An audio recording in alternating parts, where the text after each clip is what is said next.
Judul, Mendemo Tuan Kadi. Pada suatu sore, ketika Abu Nawas sedang mengajar murid-muridnya, ada dua orang tamu datang ke rumahnya. Yang seorang adalah wanita tua penjual kahwa, sedang satunya lagi adalah seorang pemuda berkebangsaan Mesir. Wanita tua itu berkata beberapa patah kata kemudian diteruskan dengan si pemuda Mesir. Setelah mendengar pengaduan mereka, Abu Nawas menyuruh murid-muridnya menutup kitab mereka. Sekarang pulanglah kalian. Ajak teman-teman kalian datang kepadaku pada malam hari ini sambil membawa cangkul, penggali, kapak dan martil serta batu. Murid-murid Abu Nawas merasa heran, namun mereka begitu patuh kepada Abu Nawas. Dan mereka merasa yakin gurunya selalu membuat kejutan dan berada di pihak yang benar. Pada malam harinya mereka datang ke rumah Abu Nawas dengan membawa peralatan yang diminta oleh Abu Nawas. Berkata Abu Nawas, "Hai kalian semua. Pergilah malam hari ini untuk merusak Tuan Kadi yang baru jadi." "Hah? Merusak rumah Tuan Kadi?" gumam semua muridnya keheranan. "Apa? Kalian jangan ragu. Laksanakan saja perintah gurumu ini," kata Abu Nawas menghapus keraguan murid-muridnya. "Barang siapa yang mencegahmu, jangan kau pedulikan, terus pecahkan saja rumah Tuan Kadi yang baru. Siapa yang bertanya, katakan saja aku yang menyuruh merusak. Barang siapa yang hendak melempar kalian, maka pukullah mereka dan lemparilah dengan batu." Habis berkata demikian, murid-murid Abu Nawas bergerak ke arah Tuan Kadi. Laksana demonstran mereka berteriak-teriak menghancurkan rumah Tuan Kadi. Orang-orang kampung merasa heran melihat kelakuan mereka. Lebih-lebih ketika tanpa basa-basi lagi mereka langsung merusak rumah tua Kadi. Orang-orang kampung itu berusaha mencegah perbuatan mereka. Namun karena jumlah murid-murid Abu Nawas terlalu banyak maka orang-orang kampung tak berani mencegah. Melihat banyak orang merusak rumahnya, Tuan Kadi segera keluar dan bertanya, "Siapa yang menyuruh kalian merusak rumahku?" Murid-murid itu menjawab, "Guru kami Tuan Abu Nawas yang menyuruh kami." Habis menjawab begitu mereka bukannya berhenti malah terus menghancurkan rumah Tuan Kadi hingga rumah itu roboh dan rata dengan tanah. Tuan Kadi hanya bisa marah-marah karena tidak orang yang berani membelanya, "Dasar Abu Nawas provokator, orang gila. Besok pagi aku akan melaporkannya kepada Baginda." Benar, esok harinya Tuan Kadi mengadukan kejadian semalam sehingga Abu Nawas dipanggil menghadap Baginda. Setelah Abu Nawas menghadap Baginda, ia ditanya, "Hai Abu Nawas, apa sebabnya kau merusak rumah Kadi itu?"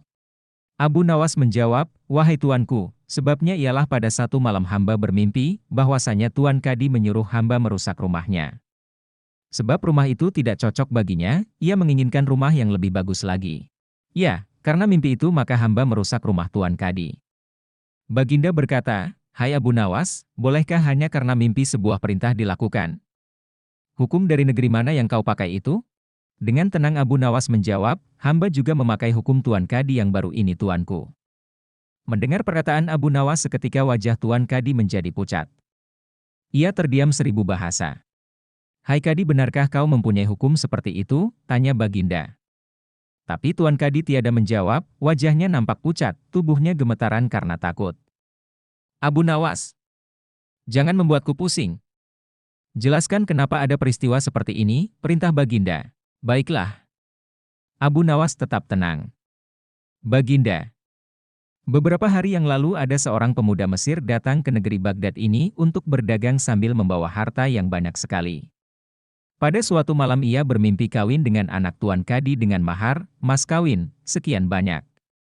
Ini hanya mimpi Baginda." Tetapi Tuan Kadi yang mendengar kabar itu langsung mendatangi si pemuda Mesir dan meminta mahar anaknya. Tentu saja pemuda Mesir itu tak mau membayar mahar hanya karena mimpi.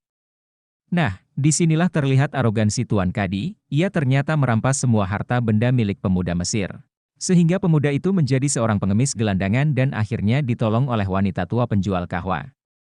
Baginda terkejut mendengar penuturan Abu Nawas, tapi masih belum percaya 100%, maka ia memerintahkan Abu Nawas agar memanggil si pemuda Mesir. Pemuda Mesir itu memang sengaja disuruh Abu Nawas menunggu di depan istana, jadi mudah saja bagi Abu Nawas memanggil pemuda itu ke hadapan Baginda. Berkata Baginda Raja, "Hai anak Mesir, ceritakanlah hal ihwal dirimu sejak engkau datang ke negeri ini." Ternyata cerita pemuda Mesir itu sama dengan cerita Abu Nawas. Bahkan pemuda itu juga membawa saksi yaitu Pak Tua pemilik tempat kos dia menginap. "Kurang ajar. Ternyata aku telah mengangkat seorang kadi yang bejat moralnya. Baginda sangat murka. Kadi yang baru itu dipecat dan seluruh harta bendanya dirampas dan diberikan kepada si pemuda Mesir.